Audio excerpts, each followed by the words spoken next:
Gulshan BNP কার্যালয়ে বিকেল থেকেই অবস্থান করছেন দেশের 5টি বিভাগের আসনগুলোর মনোনয়ন প্রত্যাশী নেতাকর্মীরা। দলটির ভারপ্রাপ্ত চেয়ারম্যান তারেক রহমান নেতাকর্মীদের সাথে মত বিনিময় করেন।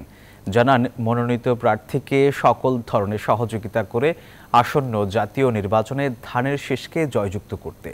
বিকেল 4টা থেকেই শুরু হয় এই আয়োজন। দলটির স্থায়ী কমিটি সদস্যদের নেতৃত্বে এবং দলের মহাসচিব মির্জা ফখরুল ইসলাম আলমগীরের সভাপতিত্বে প্রথমে রাজশাহী এবং বরিশাল বিভাগের নেতাকর্মীদের সাথে মত বিনিময় করেন তিনি। এরপর খুলনা ও সিলেট বিভাগের নেতাকর্মীদের সাথে আলোচনা শেষে রাতে ঢাকা বিভাগের নেতাদের সাথে কথা বলেন দলটির ভারপ্রাপ্ত চেয়ারম্যান তারেক রহমান।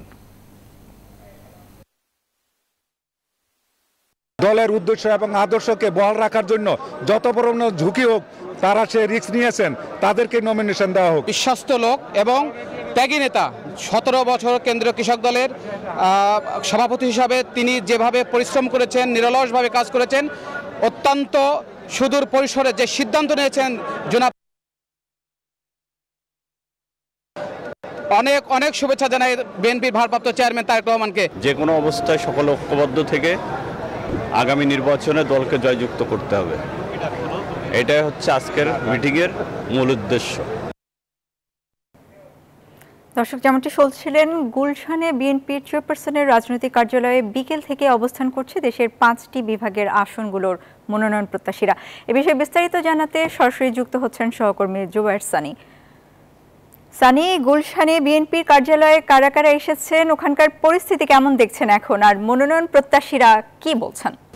দেখুন, দিনভরই কিন্তু মনোনয়ন প্রত্যাশীদের ভিড় ছিল বিএনপি চেয়ারপারসনের কার্যালয়ে, এবং সেখানে বিএনপি ভারপ্রাপ্ত চেয়ারম্যান তারেক রহমান তিনি ইন্টারভিউ নিয়েছেন।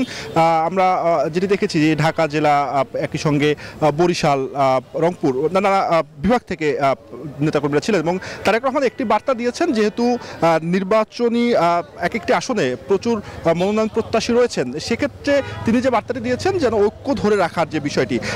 আমাদের সঙ্গে একজন মনোনয়ন প্রত্যাশী রয়েছেন, আমি একটু তার কাছে জিজ্ঞেস করব যে তারেক রহমানের সঙ্গে আপনারা কথা বললেন, কি বার্তা আসলে তিনি দিলেন? আসসালামু আলাইকুম।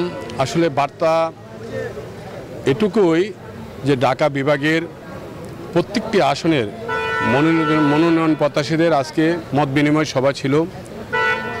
আপনারা জানেন যে দীর্ঘ ঐক্যবদ্ধ আন্দোলনের পরে দেশ থেকে ফ্যাসিস্ট সরকার বিদায় হয়েছে। আমরা যেন এই মত বিনিময়ের সময় সেটাই বলা হয়েছে যে আমরা যেন সেই ঐক্যবদ্ধভাবে ধানের শীষ যার হাতে দেবে তাকে অবশ্যই সেখান থেকে বিজয় ছিনিয়ে আনতে হবে, এবং সেই আসনটি ধানের শীষের বলে উপহার দিতে হবে, এবং আরও বিভিন্ন দিক নির্দেশনামূলক কাজ কথা বলেছেন।